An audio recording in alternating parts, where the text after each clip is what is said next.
Lu semua yang nonton video ini dengar baik-baik ya. 2026 itu tinggal 2 bulan lagi. Dan gue percaya 90% yang nonton video gue ya.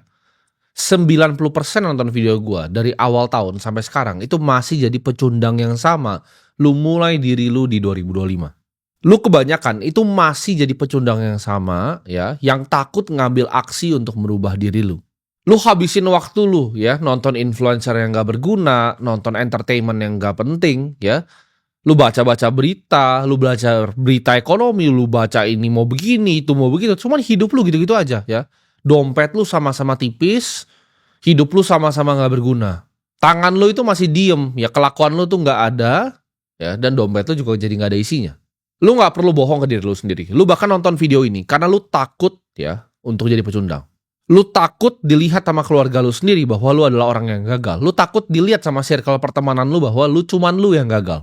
Padahal 2025 kemarin mungkin lu udah ngomong ke semua orang ya. Congor lu tuh udah ngomong ke semua orang, ke keluarga lu, ke teman-teman lu bahwa oke, tahun ini gua akan jadi orang kaya. Tapi nyatanya apa? 2 bulan ini udah mau ganti tahun tapi lu masih jadi pecundang yang sama.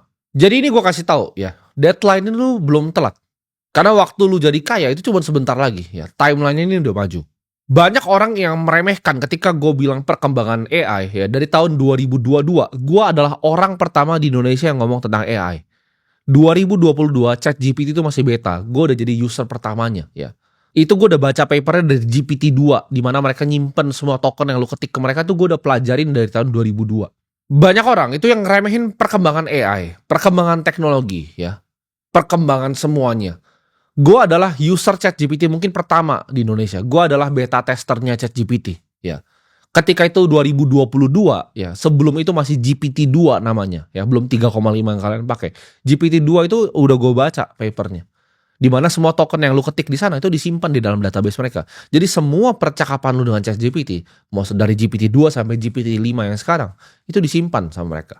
Mereka mungkin banyak yang ngomong di luar ya, bahwa gue itu bikin narasi seolah-olah menakut-nakuti manusia ya. Kalau orang yang awam tentang ini mereka bilang oke, ini hanyalah sebagai alat untuk manusia. Iya, untuk manusia yang mau belajar dan manusia yang pintar.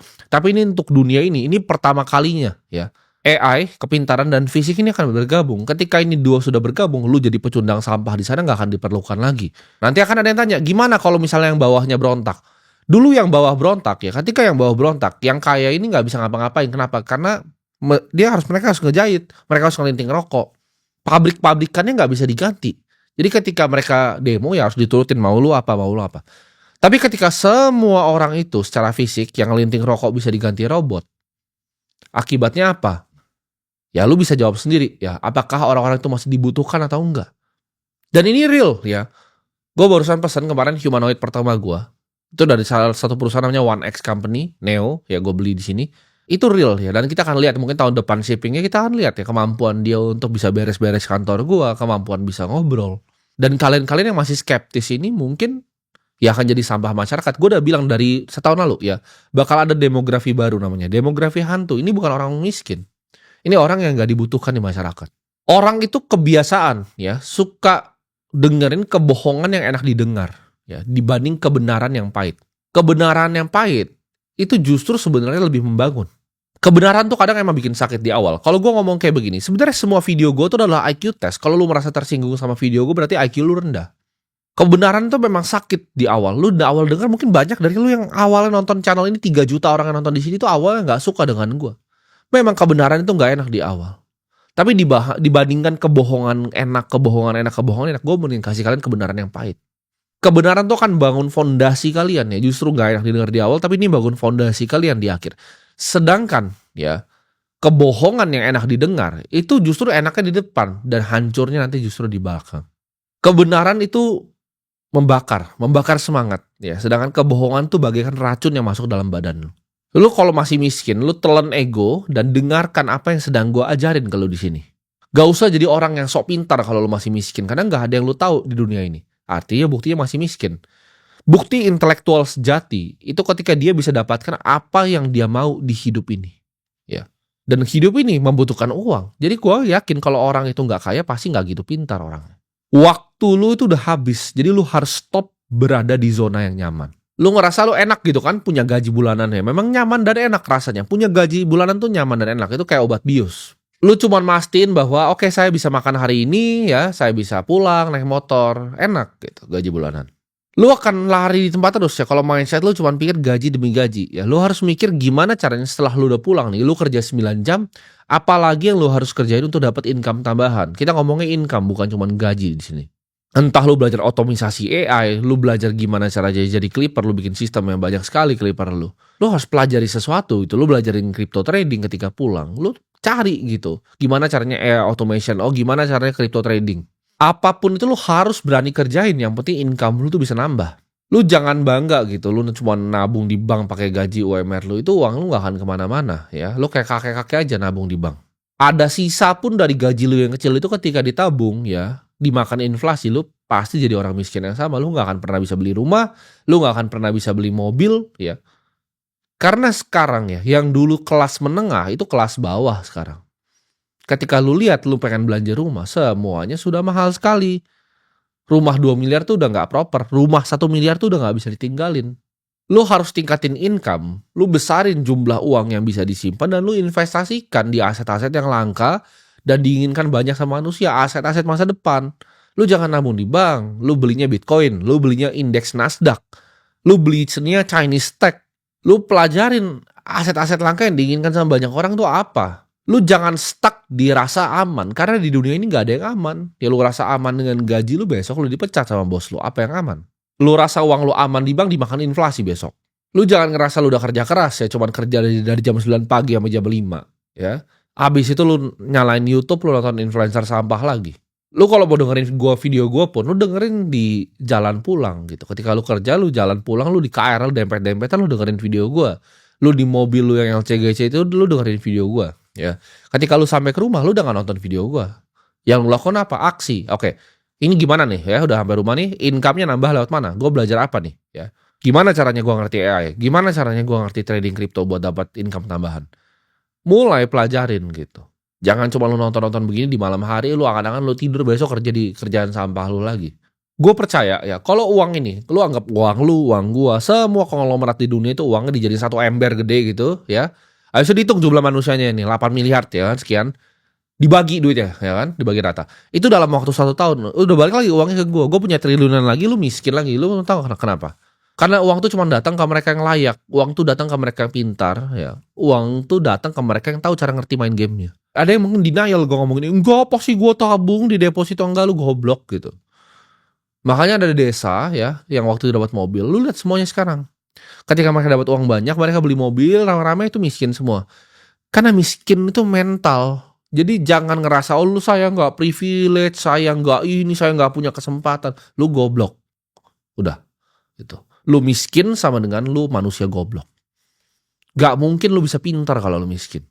Kemiskinan itu adalah penyakit kayak wabah. Satu desa dapat uang banyak, mereka beli mobil ya kayak wabah, miskin lagi pasti. Desa itu memang ditakdirin yang udah miskin gitu orang-orangnya. Ya lu harus ambil aksi. Tadi gue bilang tadi, lu pulang income-nya gimana tambahin ya. Ketika lu diajak nongkrong teman-teman, lu pikir nih kalau nongkrong keluar duit berapa ratus ribu nih. Ini kalau gue investasikan masa depan future value-nya berapa. Lu harus pikir, apakah keputusan yang saya bikin hari ini 10 tahun lagi akan matters atau enggak? Itu framework-nya gitu. Ketika gue mau investasi, ketika gue mau lakukan suatu usaha, ketika gue mau lakukan suatu aksi, apakah video yang gue bikin ini saat ini gue bacot di depan kamera ini ya buat ngomong ke orang-orang gak berguna kayak lu itu, apakah akan berdampak nih 10 tahun? Kenapa? Karena misi gue pengen bebasin lu semua dari rantai finansial. Gue pengen bebasin lu semua dari sistem perbudakan finansial. Makanya video ini gue bikin gitu. Jadi gue tahu yang ngerjain juga cuma sedikit, paling cuma 10.000 orang yang ngerjain. 3 juta nih manusia nih semuanya pecundang, paling 10.000 yang jadi orang. Nah lu mau jadi salah satu dari 10.000 itu atau enggak? Karena sangat kompetitif sekali loh. Kalau lu harus tahu dunia ini sangat kompetitif. Untuk lu jadi 0,01, lu tau gak what it takes untuk jadi 0,01? Itu kayak lu datang ke stadium ya, isi 10.000 orang ya, ini berantem sampai mati gitu kan. Lu keluar jadi satu-satunya pemenang.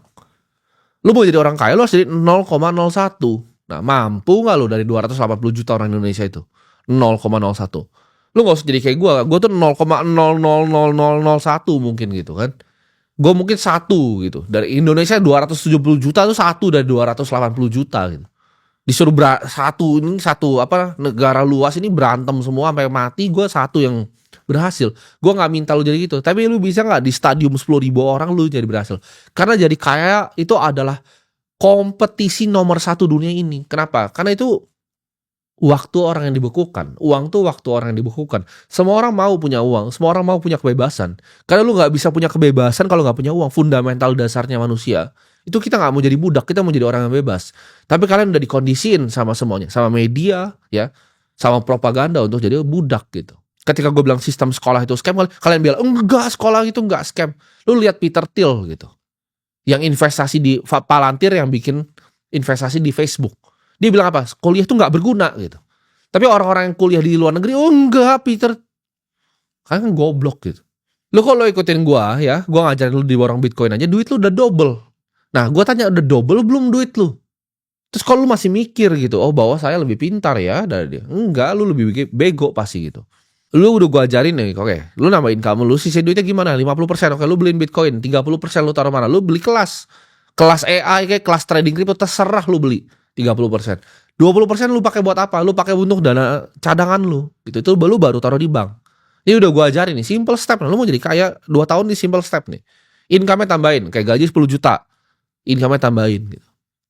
Karena gue liat sukses tuh seperti kata yang gampang banget dilempar sama orang-orang. Oh dia sukses, oh bos gue sukses. Oh dia kerja di konsultan di sini, dia sukses.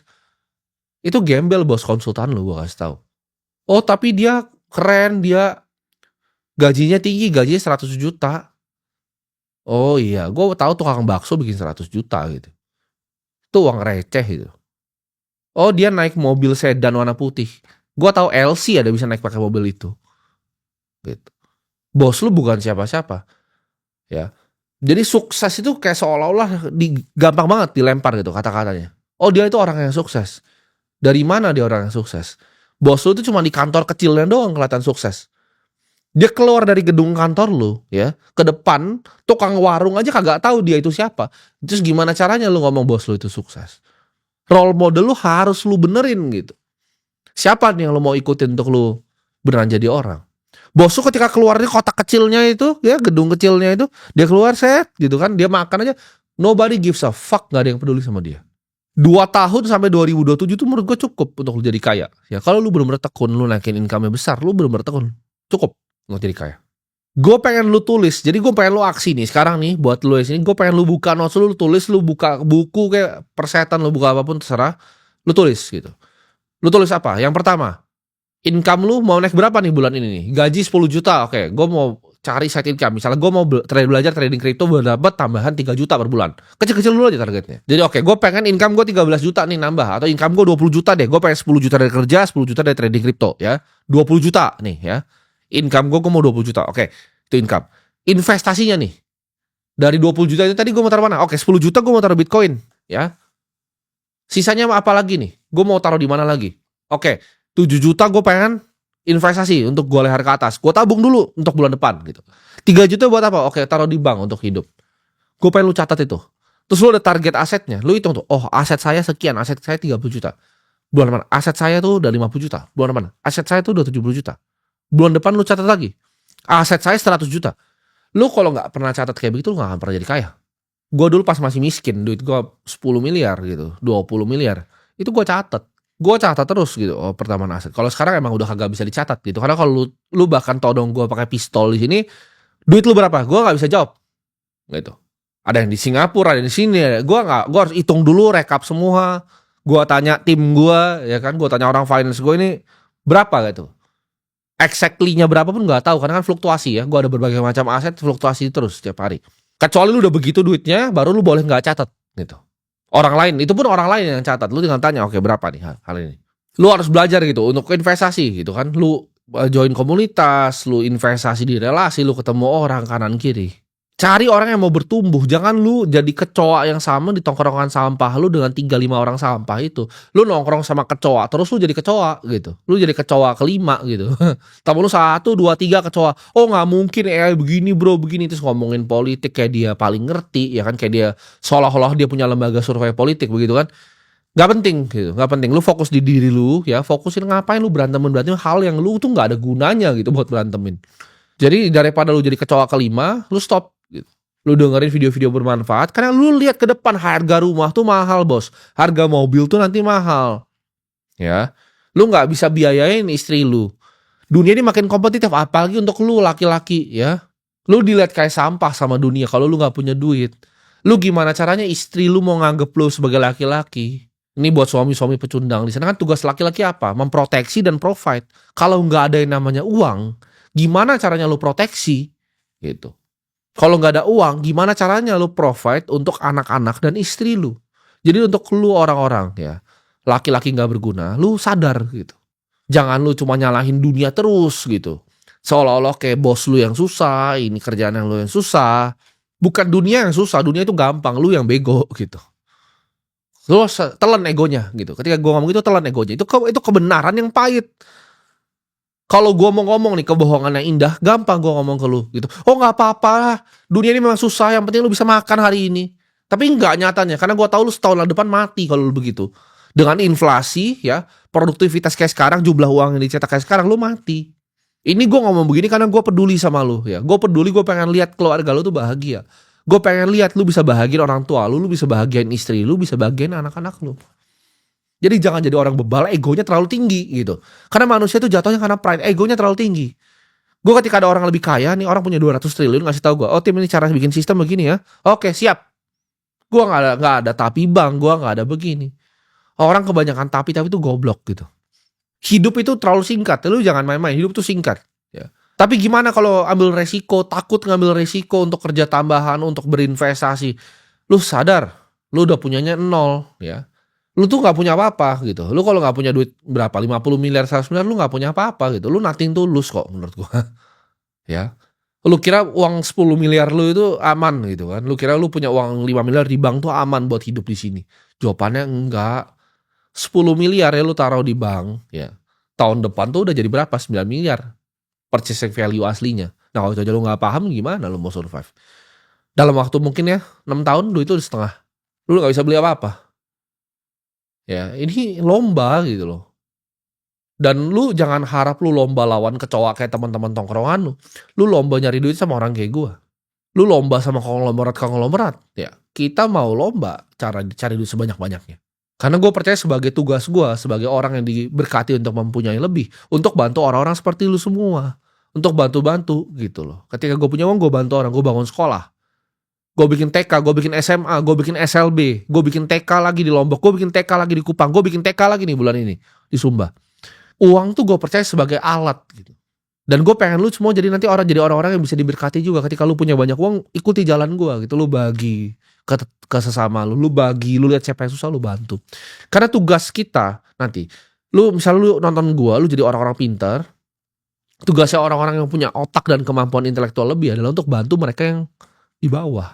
Jadi lu harus tahu gue begini bukan buat jelek-jelekin lu. Gue begini karena justru gue paling peduli sama lu. Gue lebih peduli sama lu dibanding orang tua lu sendiri. Orang tua lu liat lu jadi pecundang, dia diem aja. Ya kan. Malah dia ngenyek lu ketika lu mau coba sukses. Kalau gue enggak, gue percaya di sini ada at least ada 10.000 bajingan yang bisa jadi orang. Lu harus bisa bebas ya jadi manusia secara waktu. Karena dengan lu punya kebebasan waktu, lu punya kebebasan berpikir. Dengan lu punya kebebasan berpikir, lu bisa pikir, oh gimana caranya kita bantu umat manusia. Dengan itu kita bisa jadi spesies yang lebih sempurna teman-teman. Lu kalau cuma dapetin uang ya, lu cuma kerja, masuk KRL 9 ke 5, lu pulang, nabung gak bisa. Lu kayak tikus gitu. Manusia itu dilahirin untuk menciptakan sesuatu ya.